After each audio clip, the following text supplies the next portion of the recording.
Hi, welcome to Mosaics. I'm Holly Beach, your host with the Idaho Office for Refugees. Today we are joined by a very special guest. Anna Lloyd is the Executive Director and Afghan Allies Advocate with Task Force Argo. Task Force Argo formed after the U.S. withdrawal from Afghanistan in order to support Afghan allies and help people who were stranded in Afghanistan or neighboring countries. Anna served in the U.S. Marine Corps for over 20 years and was a Master Sergeant when she retired in 2018. She served in 4 deployments, including humanitarian deployments and 2 combat deployments in Iraq. From 2015 to 2018, Anna worked at the Capitol as Deputy to the Legislative Director, providing advice and support to the Chairman of the Joint Chiefs of Staff on all legislative matters. She currently lives in Indiana and plans to visit Idaho for the first time next month for Agency for New Americans Film Night at the Flicks, which we'll talk more about later. Anna, thank you so much for joining us on Mosaics. You're welcome, Holly. Thank you so much for taking the time to put this podcast together and invite me here today to share all that Task Force Argo is doing.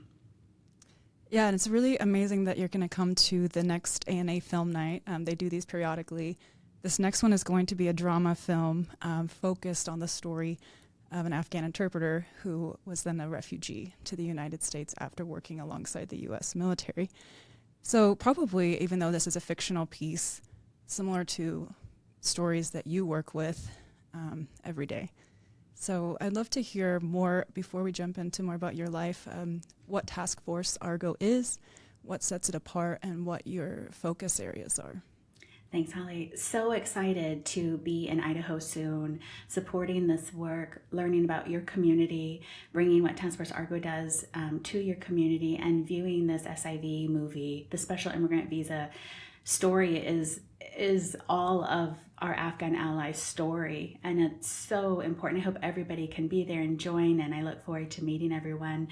Task Force Argo, just like everybody else, in August of 2021, many people were trying to help Afghan allies, people they served with, find safety through all of that chaotic withdrawal. Many Afghan allies were left behind. They did not get through the Taliban perimeters around the HKIA airport and onto one of the U.S. planes. And when the last plane took off from Kabul, we were still involved and connected to Afghan allies that were asking for help. What do they do now? Where did they go for safety? And what began as a text message and a string of people on a text to a Facebook closed group to an app where there was a lot of people being added to chats, we realized the mission was not over. We could not leave these people behind. And just because America left didn't mean that we could not join together and find a way for these people to reach safety. So in September, it took us a few days, but from September to October of 2021, we were able to move 2,116 Afghan allies 10 hours north through 14 Taliban checkpoints to Mazar-Sharif, where we were able to charter aircraft and help them leave Afghanistan and go to the United Arab Emirates, where they stayed until their visas were processed. We had 7 chartered flights, but only 5 were able to take off because the Taliban, who was not organized in August and September at that time, they finally realized what we were doing in Mazar-Sharif and they ended our operations. So then, once they were in the United Arab Emirates, we were working with State Department and Consular Affairs sections at the U.S. Embassy to help process these people to further relocate to America. We had American citizens on our planes. We had Afghan refugees, and I'd love to explain the difference between an immigrant and a refugee and what an Afghan ally is for your audience if they're not aware. We also had family immigration cases and special immigrant visa cases, which are honorable and faithful service to America. And we used our military and U.S. government agency expertise and professionals that we were in contact with to vet these people. Everyone on our planes were with a passport and with an immigration case or with a birth certificate saying they were an American citizen, right? We had all of the documentation for our evacuees. And it was unfortunate, right? The last 2 planes that did not leave Afghanistan, it was heartbreaking for our volunteers and for the Afghan allies to be told that you have to return home. We don't have a plane for you. How do you tell somebody who was seconds, hours from boarding a flight, that they're no longer able to leave Afghanistan. It was really hard and devastating and traumatizing work. But once our planes left, we knew that we had to build more unity around our Afghan allies that were left behind. And we found other organizations and other coalitions trying to figure out what to do. And everybody was waiting to be told what to do. Everybody was looking for that one person to tell them, send this Excel, email this email, right? And that wasn't happening. And what was so honestly impressive and glorious about Task Force Argo is that we did not wait for somebody to tell us what to do. We took action. We knew that we could not turn away from our phones and those messages. We could not go on with our lives knowing that people were left behind to face the Taliban. So once they were in the United Arab Emirates, we learned that other organizations, State Department, they also flew people to the United Arab Emirates, and we were looking at maybe 20,000 people in the United Arab Emirates. And what was interesting is that UAE knew what was going on, and State Department in United Arab Emirates knew what was going on. But back in Washington, D.C., they were focused on the other lily pads that Afghans were taken to, because they weren't flown right to America. They were flown to what we call these lily pads in Germany, Albania, Philippines, Kosovo, to be processed, vaccinated, for onward movement to America. So while State Department was very focused on those, it took about 6 months for Task Force Argo to just really pound the table and enter all the doors we could to say, focus on these people in United Arab Emirates. Mm-hmm. And eventually they were moved out. American citizens were moved out of UAE within 30 days. Some stayed there for 2 years. You had to have your contracts validated. You had to have your confidential contracts validated. So it wasn't an easy process, but not one of our Afghan allies complained. They knew that they were safe. They knew Task Force Argo was not going to leave them alone.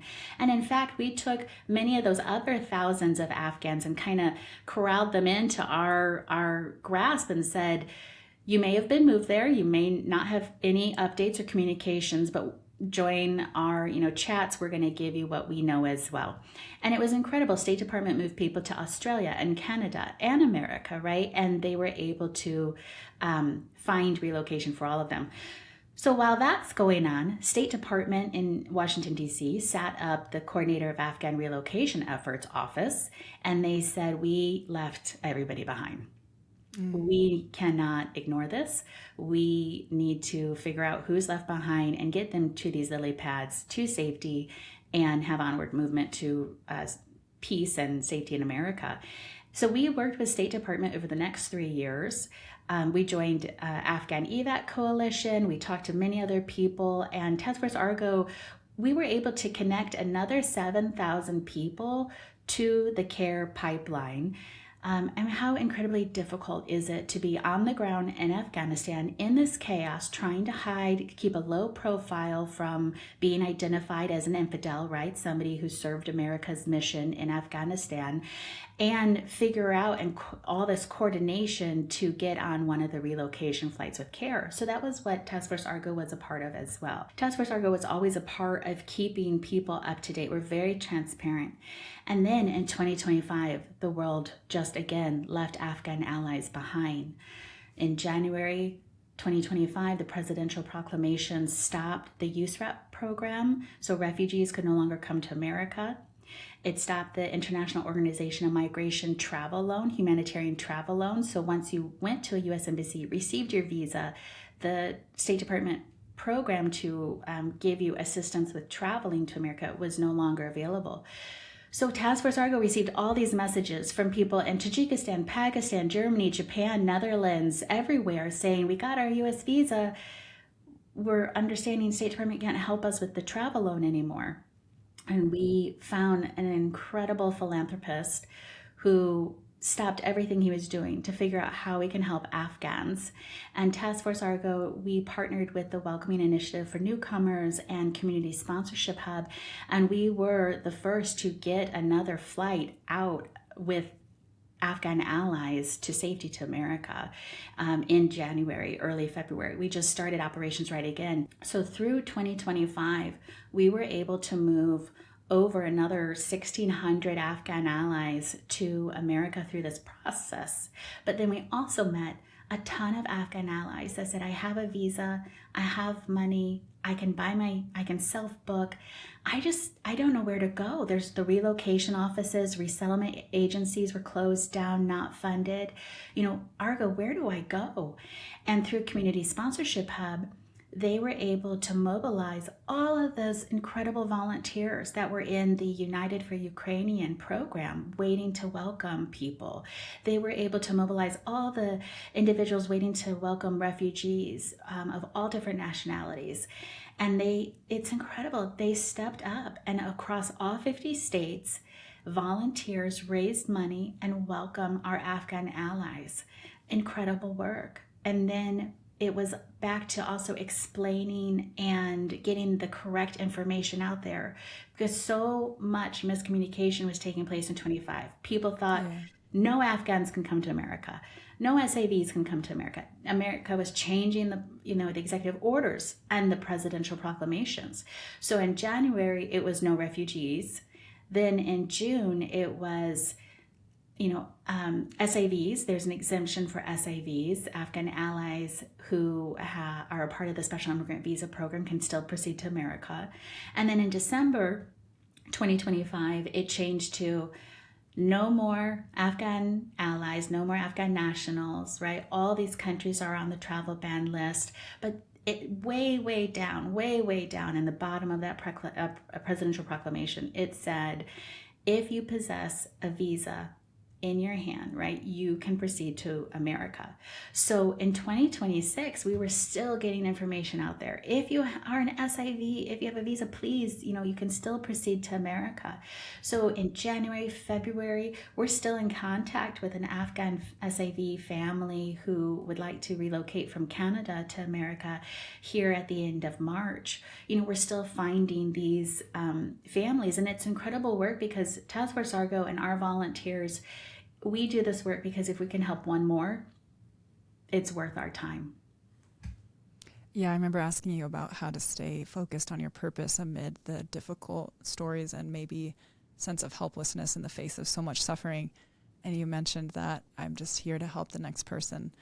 And you mentioned on your LinkedIn profile something that stuck out to me about your leadership style. And you said it's rooted in disciplined inner stillness.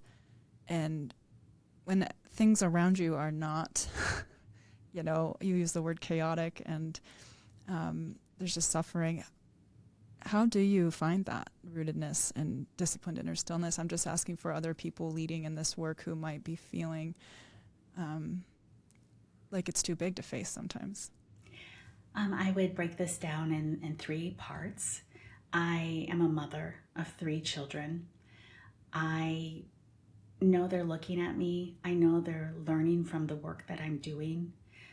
I know that I have veterans, I have friends that are military who are, Anna, please help me find a way for my interpreters. And many have many interpreters, many deployments, right? Our military served many deployments over there. It was a 20-year war. And they're brokenhearted. They have a mark on their soul that they need to find a way to heal it. And it means getting their interpreters to safety. And when I receive those messages, I'm like, okay, you got to keep going, right? Burnout is not an option. It's easy. I could let it in, right? But I can't let it be an option. So my children looking to me to be a role model, all the individuals still trying to find a way for their interpreters, for their Afghan allies, for their Afghan family as well, to reach safety is what drives me. But, I can't not mention, my faith as well. I was born into a family, they call it your cradle Catholic, right? Like you're just, it's instilled in you. You don't know anything else. You're taught like you just have to keep going and do the right thing. And live by virtues and moral clarity. And it's hard. It's so challenging. And believe me, I went to my nearby church, and there were many times church wasn't going on, but I sat there and I prayed because I needed divine intervention to keep going some days. Yeah. The Taliban's very real. It's not a good day every day. We're not in contact with many of our Afghan allies today, and we know what has happened. We know. And then the third thing is that my military career, I'm just so grateful. Hindsight's 2020, Monday morning quarterbacking this. All of the events and training and scenarios I went through during 21 years of active duty service, there were times, I'm like, why is this happening to me? Why do I have this responsibility? This is so hard. And all of those experiences just taught me a little bit more and led me to where I am today. In my service, I was an electrician. I was 21, 22 years old, safing aircraft for flight. It was life or death, very technical. You had to be calm. You had to complete the work so the aircraft could take off. And then from there, I went to signal intelligence. And you couldn't talk about it, right? It was very classified and confidential work. We were flown as Marines. We weren't flown to military training bases and schools. We were flown to the actual manufacturer, the civilian company that made this secret equipment. And then to see it being used out in Iraq, and some of the information received directly sent to the president's desk for his next decision to be made. I mean, it was, again, a very serious job. I was at 1st Radio Battalion, and these Marines could speak 3, 4, 5 different languages. I was in awe. I couldn't. I was an electrician, but I was in awe. And then in one of my deployments in Iraq, I actually lived at night. I flew around to all the forward operating bases at night, delivering and fixing signal intelligence gear and visiting the Marines as well. And I lived at night, and there were times that the indirect fire it was a lot, and you had to maintain your calmness, because when you reacted, just like a 3-year-old, 4-year-old, 5-year-old, when the parent reacts, the child reacts. So the Marines were looking at me for, what's the next course of action? How do we react to this? And the first thing is just to stay calm, right? And then from there, I had 4 deployments, and I was really tired. And I thought I was going to leave the Marine Corps, and I did my time, more than 2 contracts. And they said, well, go to Great Lakes. That's in Chicago. And I said, oh, back in the Midwest, that sounds great. I'm going. Incredible. And I got to be active duty along with the reservists. And I found a different part of the military I was never exposed to. These civilians were police officers, firefighters, school teachers, and then on the weekend they gave their personal time to be a Marine, and they deployed, and they had to go to their training. It was incredible, but that taught me so much more. I had collateral duties, so my job, and then additional responsibilities. I had funeral detail. I had to drop to bended knee and give the American flag to the next of kin. I was an advocate for sexual assault survivors, and there was real trauma going on. And I learned so much about boundaries and taking time for yourself. And you can't help everybody, right? Just do your best. And then from there, I went and applied to be a Department of Defense Congressional Fellow. And I thought, well, this electrician doesn't know anything about Washington, D.C., but I sure have a lot of military experience and 4 deployments. So they selected me, and I was one of 88 out of all of the branches of service representation. In total, it was 88 of us. And we served for a member of Congress in the Capitol, and I was given best military advice, military legislative assistant position advice to the member of Congress. And immediately you walk in with, let's go, get going. I need you to work. You don't prove yourself. You don't need to pull out your resume, your accolades. If the Department of Defense says that you're the one that's going to be assigned to that office, you walk in with your work bag ready to go. And I learned so much about how the Hill works, and congressional committees and personal staff members and professional staff members. Just incredible experience. And because you get this incredible opportunity, you have a 4-year payback tour. So I worked in the Pentagon for the chairman of the Joint Chiefs of Staff as one of his 8 legislative assistants. First it was General Dempsey, and then it was General Dunford. And nobody knew I was enlisted. Nobody knew I was a master sergeant. I wore civilian business attire every day. I was running generals to the Hill to brief Congress every day. Again, incredible opportunity, and damage control took up more of our time than being the first to respond. And it's a lot to respond first. You're always on call. It's not a healthy way to live life by any means, which is why I retired and came back to Indiana thinking life would slow down, but that wasn't the case. But my portfolio included things like Select Committee on Benghazi and Cyber Command and Africa Combatant Command and J1 Manpower and Personnel and professional military education, just a plethora of things. And the Afghanistan portfolio, we kind of shared it. It was so big that there were times that, many briefs had to happen. So us legislative assistants, we kind of shared some of that work when it was too much for the one main portfolio holder. And then I said, I'm done. 21 years. I am so tired. I'm ready to go back home to Indiana.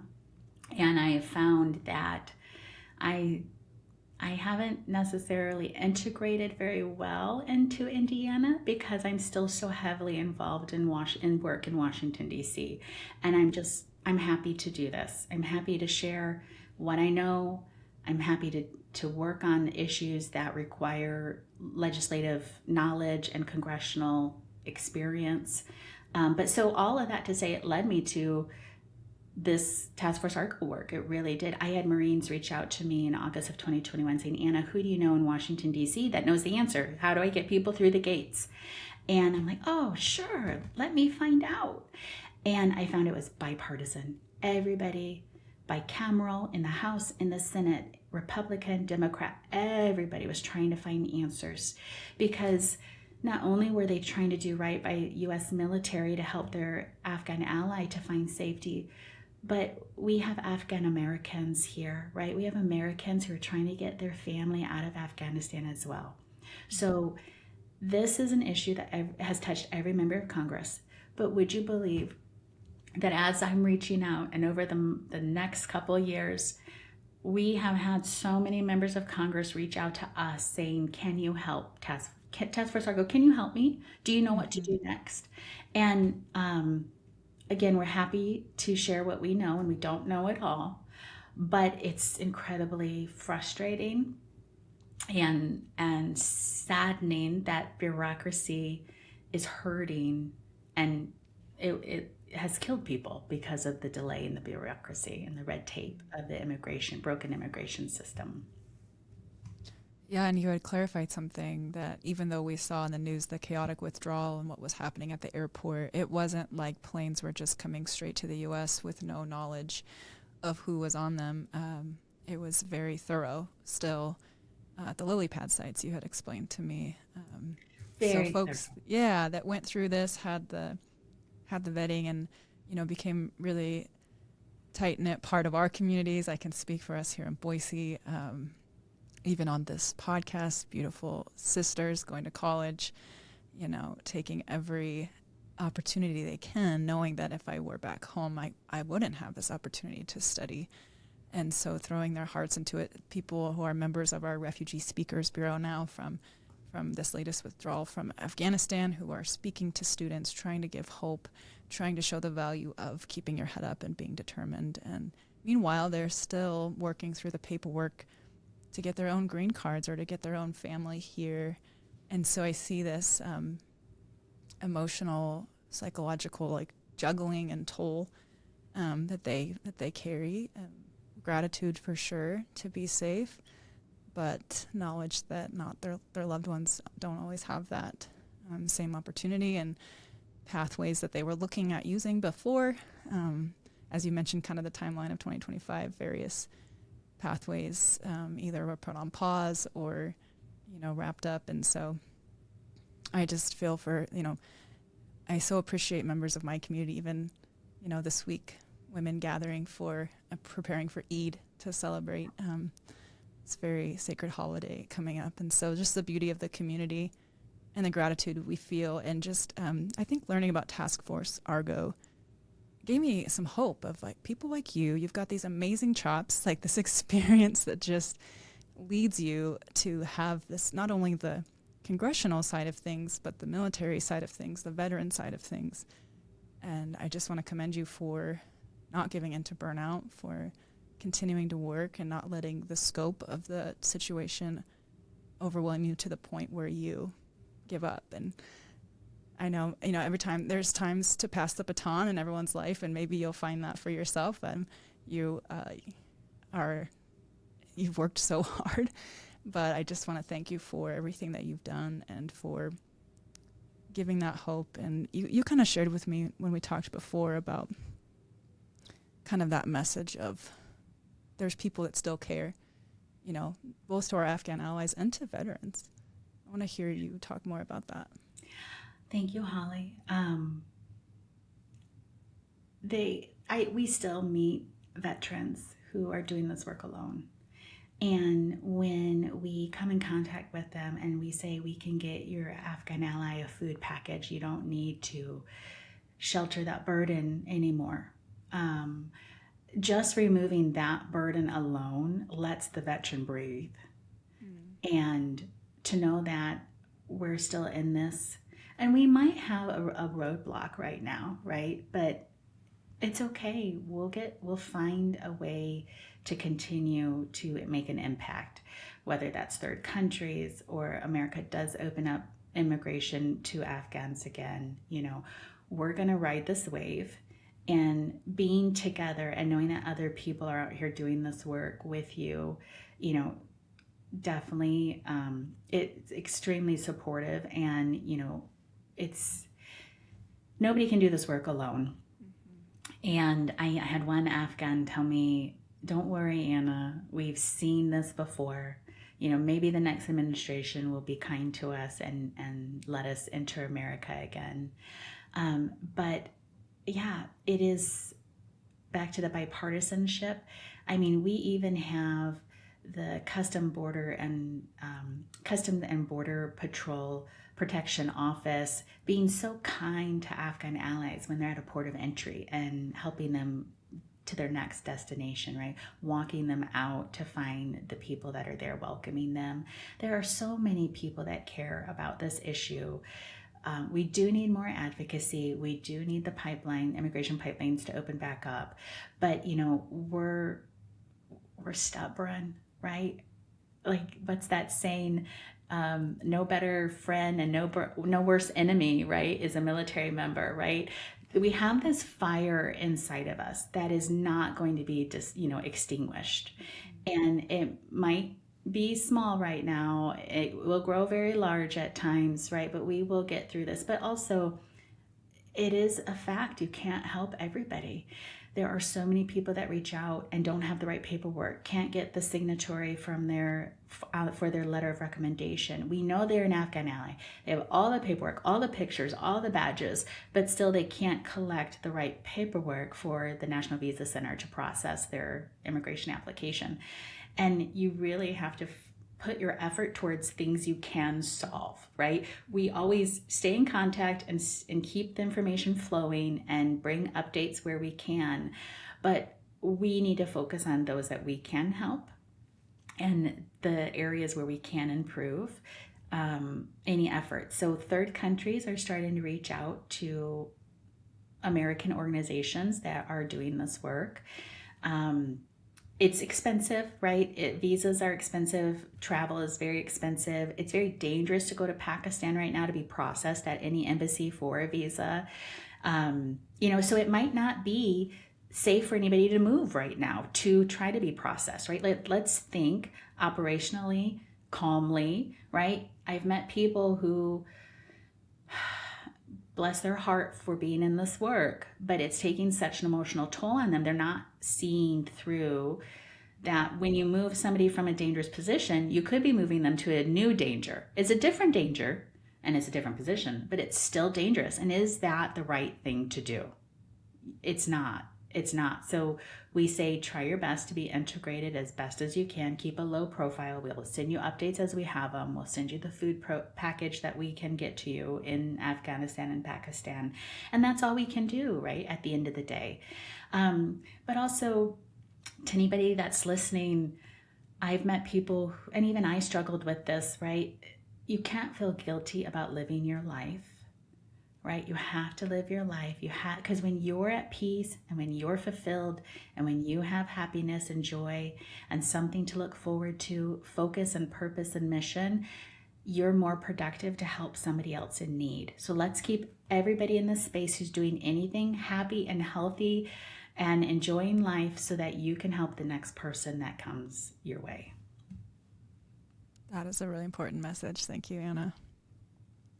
I thought it was hopeful, too, when you talked about the conversations you're able to have with people in Congress, who have some decision-making power, and just keeping the line of communications open, helping personalize that here are some people in your district who are Afghan allies or have family members who are still there, and just giving that important piece of information. You had mentioned during our chat before this that there was maybe a hopeful, was it the National Family, you talked about family reunion.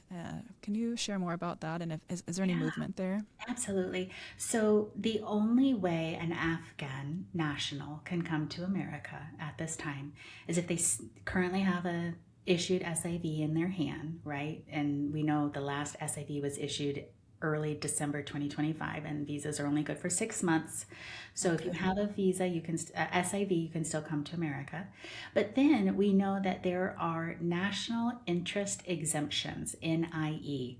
And currently, if you are an American citizen wanting to about to adopt, in the adoption process, a child from one of the countries, any other country, whether it's on a travel ban list or not, that American citizen can apply for a national interest exemption to have that child proceed to America.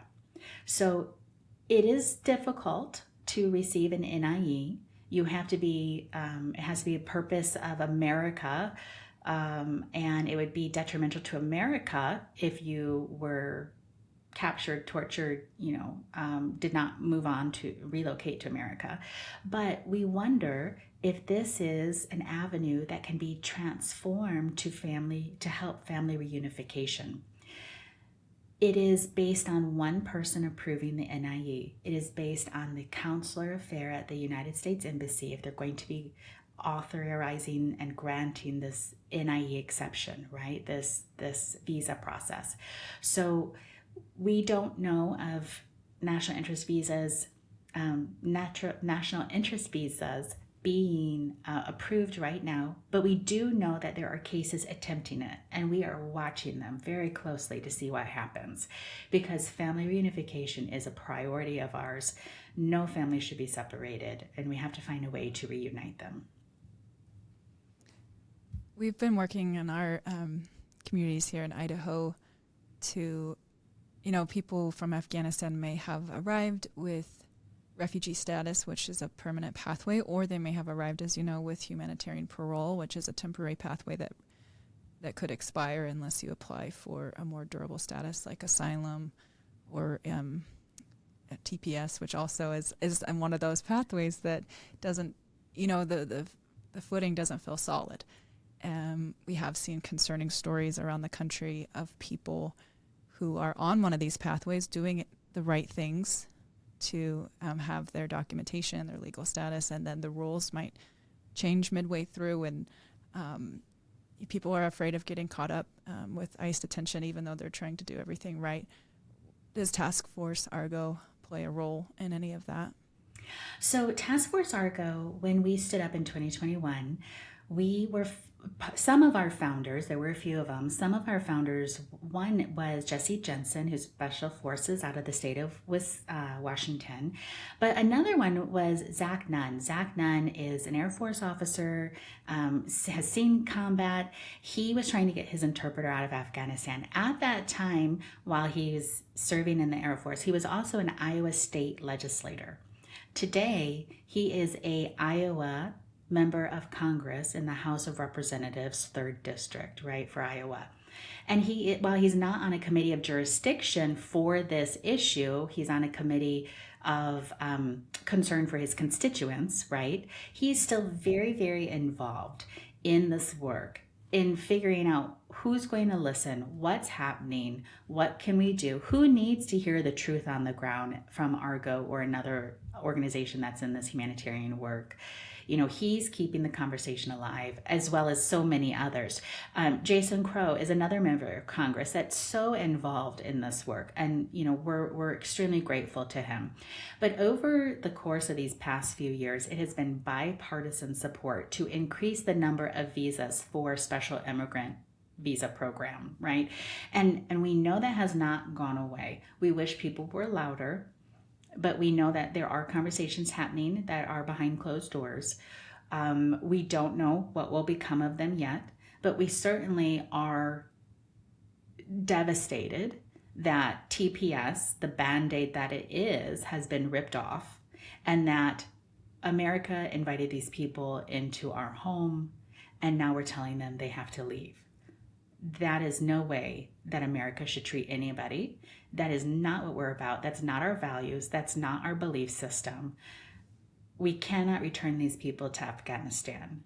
It is not safe there, no matter what you hear on the news, right? And what is happening to Afghan women is atrocious, and it is evil. It's pure evil what's happening in Afghanistan to everybody, and the starvation and the joblessness and the corruption and the torture, but also to our Afghan sisters. It is not okay. All the edicts that are out there restricting them and giving them a sentence of death through isolation, right? It's nobody should be returned to Afghanistan. So we know that the topic is ongoing, the conversation is ongoing, but there's not a lot of action that's taking place. There's so many conflicting things in the world right now, right? We're at war with Iran, right? Israel is having a lot of problems, right? There's so many conflicting issues. And just like in Task Force Argo, we say, you can only do what you can do, right? You can only help those that you actually can help. So we need some things to simmer down so that we can build the momentum again and have Washington, D.C. focus on our Afghan allies and family reunification. Thank you for sharing that. I do want to remind our listeners, our viewers, if this is something that is close to your heart, or if you just want to learn more about it, there is the Agency for New Americans Movie Night at the Flicks if you're in the Boise area. That will be Thursday, April 23rd at 7 p.m. There's more information at idahorefugees.org. We have a community calendar. You can get tickets ahead of time if you would like. But that will be a fictional film, but I think probably going to be a powerful insight into some of the experiences that people go through. And then Anna will also join for a conversation afterwards. So a wonderful opportunity to learn more and to connect in person with other people who care about this. Anna, before we wrap up, I am curious to know, on a personal level, how you talked about the importance of your health and your happiness. So what are some things in your life that ground you in those ways? We celebrate the successes like it's a birthday for a 1-year-old, right? When it's our success, another person's success, when it's something small, it doesn't matter. Any success, you must celebrate it. You must find those, dare I say, the science behind the endorphins of joy, right? You must have that and invite that into your life. And Maya Angelou, I'm going to bring her into this for a moment. Why I talk about birthdays is because she said when a child enters a room, whether it's when they first woke up, whether it's when they get home from school, whether it's they're bothering you for more water, they can't fill their water out of the sink. It doesn't matter. When a child enters the room, you celebrate them like it's their birthday, right? You make that moment so enjoyable that so they know that they're loved, you're giving love, and you're receiving love. And that's what we do with this work. And you have to, because the negative, the atrocities, it will haunt you, hurt you, traumatize you, but also, maintaining good health, getting out into the sunshine, also deep breathing. As silly as it sounds, it's important to talk about, in your nose, hold it, out your mouth, and exhale longer than you did inhale. Again, science, it's very important to make sure that you're doing your deep breathing. But my husband of 27 years, he puts up with me. He's a Marine as well. I don't know anybody else that would let their wife do this work or, support them doing this work. He's so proud of everything that Task Force Argo and all the other organizations are doing. And it's not just veterans conflicted, right? It's civilians as well. And Holly, thank you for the work that you do, because while Argo focuses on operations and the relocation piece and feeding those left behind, we do, and we are aware of resettlement work, right? We did a lot in 2025 with working with resettlement partners, but I didn't know anything about resettlement work prior to 2021. And to be so generous and to be so giving of your time to help newcomers acclimate, assimilate, into America, it's just thank you. Thank you so much. Thank you. Huge shout out to the Idaho communities and what they do to just create a sense of like belonging. Is so cool to see, and the art and the music and the food and the joy that it brings. It's an honor to be here. So we're excited to welcome you, and thank you so much for taking the time to be on Mosaics. Look forward to next month and being able to say hi in person. But is there anything else, Anna, that you want to add as we wrap up today? We're often asked about Afghan allies, and I just want to offer to your audience who may not know that an Afghan ally special immigrant visa holder had honorable and faithful service to America, but they were a direct contractor to America, right? So if you were paid in cash, if you were a contractor to a contractor, you don't qualify for the SIV program. You could have been the tip of the spear. You could have been the one beating down doors, first to fire to save the rest of the U.S. military members behind you, right? The interpreters, the land mine clearers, but you were not a direct contractor. So you qualify for the refugee program, the USRAP program. And in that program, you had to have a general officer, a flag officer, a U.S. ambassador, somebody of significant status write you a letter of recommendation to begin the vetting, to begin the process. So I just want to clarify that the refugee pipeline is so incredibly critical to open back up, because that is going to help the Afghan and doctors and lawyers and judges and anybody who had worked for America in the mission, supported the mission in Afghanistan, their honorable and faithful service. And that's also a very dare I say not easier, but it's an available pathway for family reunification as well. So these people are legal, these people are vetted, they're legal, it's legal immigration. We need the Afghan allies through the SAV pathway to open up again, but we also need the refugee pathway to open up again for the Afghan allies who are not direct contractors. Thank you so much for clarifying that. I know as we entered this conversation, I said, we have less than an hour. There's so much happening. We're not going to get to everything, but I hope that from people hearing this conversation, there's a sense of urgency and a sense of hope about this situation and connectedness. If anyone wants to connect with Task Force Argo, they have a great website. You can support what they're doing. Like Anna mentioned, there are food packages going to people on the ground in Afghanistan or neighboring countries. There are efforts to support people, Afghan allies abroad and also here at home. So it's Just great work. It's all volunteer fueled, and so if anyone would like to support them, Task Force Argo has that website available to learn more. So Thanks, Holly. yes, thank you, Anna, and I hope you have a great month, and I will see you soon. That sounds wonderful. I look forward to it. Thank you. Bye. Thank you for joining the conversation. For more information on how to be involved with refugee resettlement, please visit idahorefugees.org. Mosaics is produced by the Idaho Office for Refugees with grant support from the M.J. Murdoch Charitable Trust. Music by the Afrosonics. Production in partnership with SB Studios.